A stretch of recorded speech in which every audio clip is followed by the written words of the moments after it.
Good afternoon, Assalamu alaikum wa rahmatullahi wa barakatuh, and welcome to Hilaal Live. My name is Faraz Patel. We'd like to thank you, the viewer, for staying with us for this week. I will be starting the show. Of course, Islamic Relief from 7 to 9 are having a daily update on the ground on what's happening in Gaza.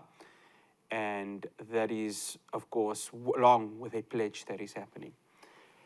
To start off the show today, I think many of us who are sympathetic towards the plight of the Palestinians saw last night the horror unfolding at the Christian hospital in Gaza City.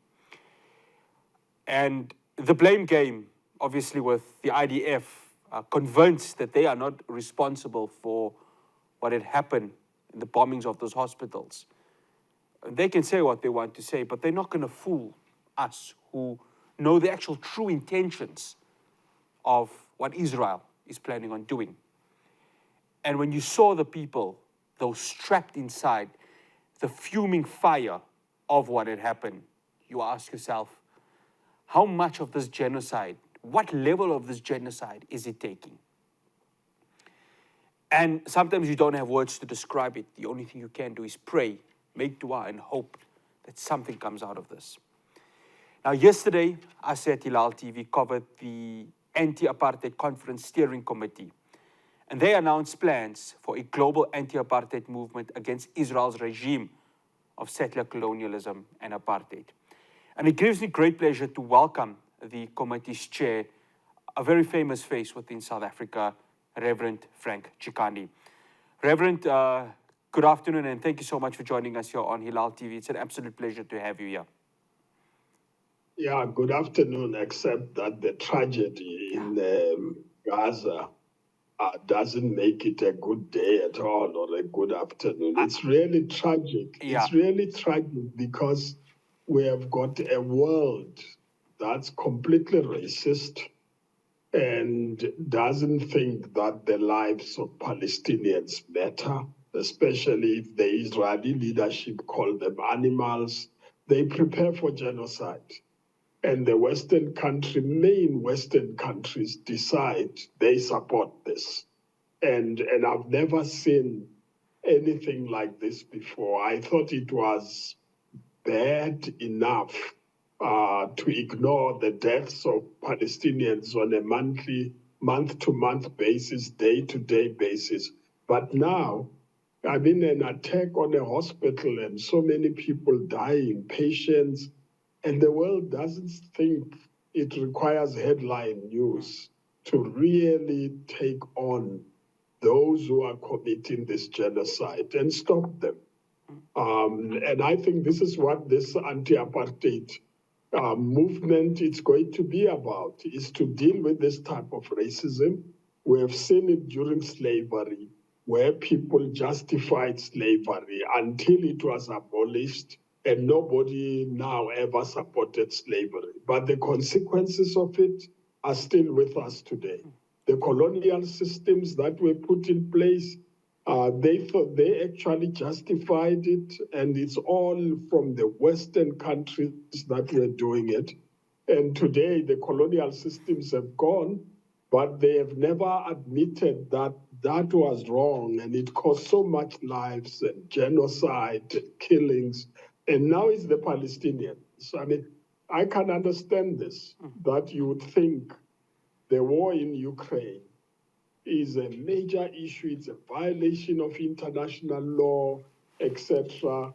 But when it comes to Palestine, no, kill them and justify it and give them more arms to do it.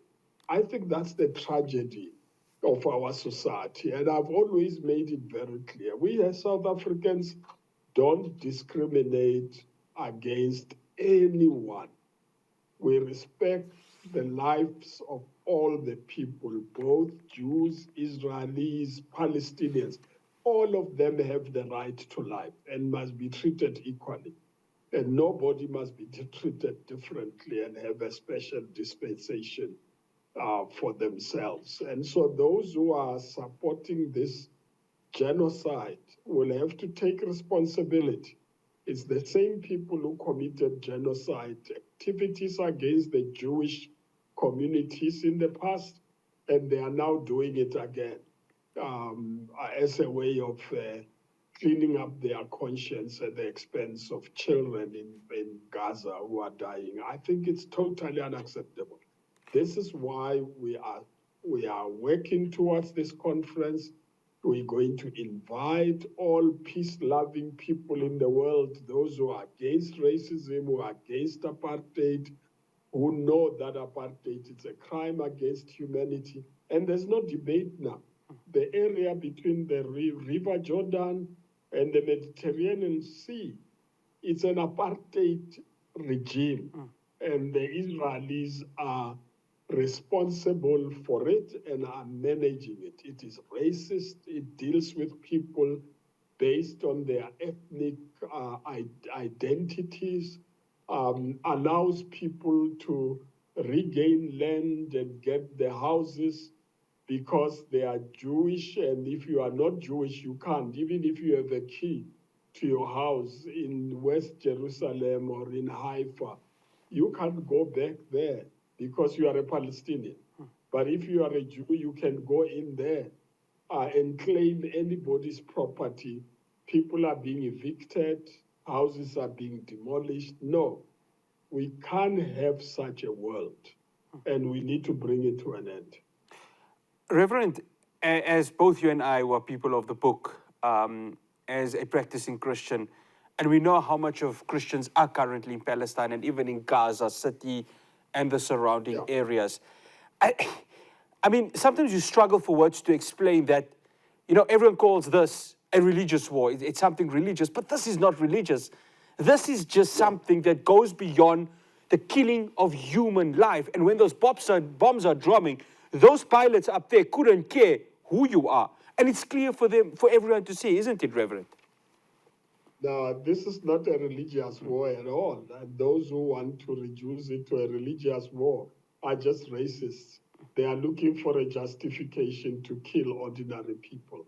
I mean, the number of Christians who are amongst Palestinians is much more higher than amongst the Jewish communities. And when I visited Palestine, Israel last year, the Christian communities were saying, our problem, it's not even the Israelis, it's the Christians in the Western countries who are a problem. Because they support this madness of killing us. And they attack it's not only the mosque that is being attacked, it's the church. I mean, the facilities there, the patriarch has got one statement after another. They desecrate the place, they come in there, there's no protection whatsoever. They've occupied some of the church buildings in East Jerusalem, taken over illegally, and the Israeli government doesn't care about that. I think it has to be brought to an end. This is not about religion. It is about a colonial settler system, an apartheid racist system that's treating Palestinians as less than human. That's what it is about. And that's what we need to stop. After the break, I continue my conversation with Reverend Frank Chikane. We're going to talk more about this organization, the Anti-Apartheid Steering Committee. What work now are they going to do? Because it's not just a Muslim organization, a Christian organization. There are Jews who are for Palestine that are also involved, and many other religious organizations that can join in with this. We're going to get more from the Reverend after the break. Do stay tuned to Hilaal Live. Welcome back to Hilaal Live. I'm still in conversation with Reverend Frank Chikane. Reverend, let's talk about the steering committee and the work that's going to be done, because obviously there are the three monolithic faiths that are involved in it. Many of them, of course, anti-apartheid activists, including yourself. So let's speak about the work that needs to be done, because right now this needs to strike at the heart of those that need to take the accountability phase towards Israel. After yesterday, what is the next phase? No, as you know, we just really made an announcement yesterday We've got a steering committee that represents various Palestine solidarity groups in South Africa, religious entities, and we made sure that all the sectors in South Africa are represented, academics, Jewish, Muslim, Christian, everybody in the nature of South Africa. We do these things together so that nobody can put a division amongst us. And we are going to be starting the process. We've already started the process of consulting the Palestinian leadership and different entities, groups. We are now going into a consultation with solidarity groups in all the regions of the world: Europe, North America, South America, Africa, Asia. That's what we're going to be doing in the next 6 months. We're going to have activities build up to the conference, and the conference is going to be in May, from the 10th to the 12th of May, just before Nakba commemoration, which was really the disaster that happened, which really affected the Palestinians from day one. And the tragedy, it is so tragic.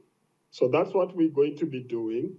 And we're going to mobilize communities, civil society, citizens of countries which support this apartheid regime to make sure that they take on their governments like we did during the apartheid days. I mean, it is not necessarily the American government that took on apartheid first. It were the people of America who did. And in Europe, the same. Britain, Germany, France. It was mainly the people who took on this challenge. In the Nordic countries, of course, we had governments which were directly involved to deal with this matter. And so that's what we're going to do. We're going to mobilize. We are going to shame these people who are racist. We're going to make sure that double standards don't arise. We're not fools. I mean, if it is Ukraine, it's a world war. We need to make sure that we defend international law, etc. But if it's Israel breaking international law, building settlements in an occupied area, the law doesn't allow you to do that. You can't actually build settlements. The world knows it, the UN knows it, but nobody can do anything because they are supported by the United States. I think we need to reach a stage where we get the people in the United States to take a stand and say, not in our name. And I was pleased a day or so ago that the Jewish communities in the United States took to the streets and said Israel should not do this in their name. You can't commit genocide in their names. They've got their families and, generations past who died in the concentration camps in Germany and other places. You can't do that in Gaza now. Do the same thing that they did that there was done to them. And I think that the moral weight of this struggle is going to defeat these regimes, and that's our commitment. Yeah, Reverend, I just need to get two questions in. We got limited time. The first one, you've seen the protests. We saw one year, of course, in South Africa, many protests that have happened, and it's not just this country, so many. I mean, that just shows, Reverend, and it continues from the answer that you gave.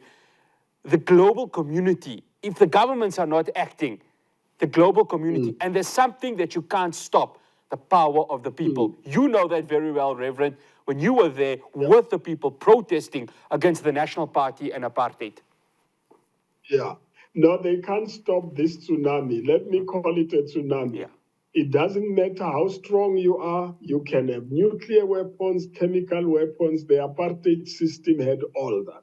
The Americans, the British, and the French, assisted them to develop this capacity. You remember when we reached a political settlement in 1993, the United States, France, and Britain came and said they want to dismantle the nuclear weapons and take them away. And we said to them, thank you very much. We want a nuclear-free Africa. You can take your nuclear weapons away. And that indicates how far the Western countries were prepared to support an apartheid system. The same is happening in Israel, and I think they're going to regret about what they are doing now, and they're going to live with this guilt forever in their lives. But we are saying to them, don't do it, and deal with your own guilt feelings at the expense of the Palestinians and sacrifice them. And so the people are going to take them on. I can assure you now, when we struggled during those days, when I was in detention, tortured, the chemical weapons used against me, it looked like it was the end of the world. But no, we were determined that in our lifetime, we're going to get rid of this system.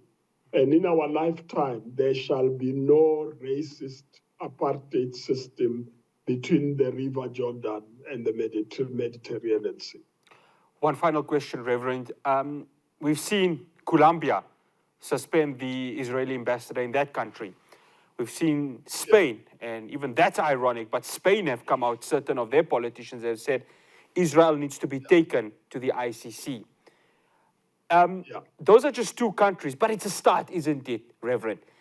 And I think both you and I would hope that many other nations would follow, those who are not held hostage by Zionism and Israel. Do you feel that could happen? Do you feel the tide is slowly changing from a governmental perspective? Well, let me tell you, the brutality of the Israeli forces there, and the way in which they are bombarding, I mean, people confined within that radius of about 60 times 60 square kilometers, to bomb them, block the entrances and outlets, switch off the water, switch off electricity. It's like a primitive war. I mean, it's happening during the 21st century. I can't believe it. There is no way in which Israel will be able to continue justifying what they are doing. I think they're going to lose legitimacy as the apartheid system did, and that regime is going to come to an end and let the people in that region live in peace. Reverend, we'd like to thank you so much for joining us here on Hilaal Live. We hope to have you soon again on our shows. Thank you very much. Okay, that's Reverend Frank Chikane. Is, of course, the chair of the Anti-Apartheid Steering Committee.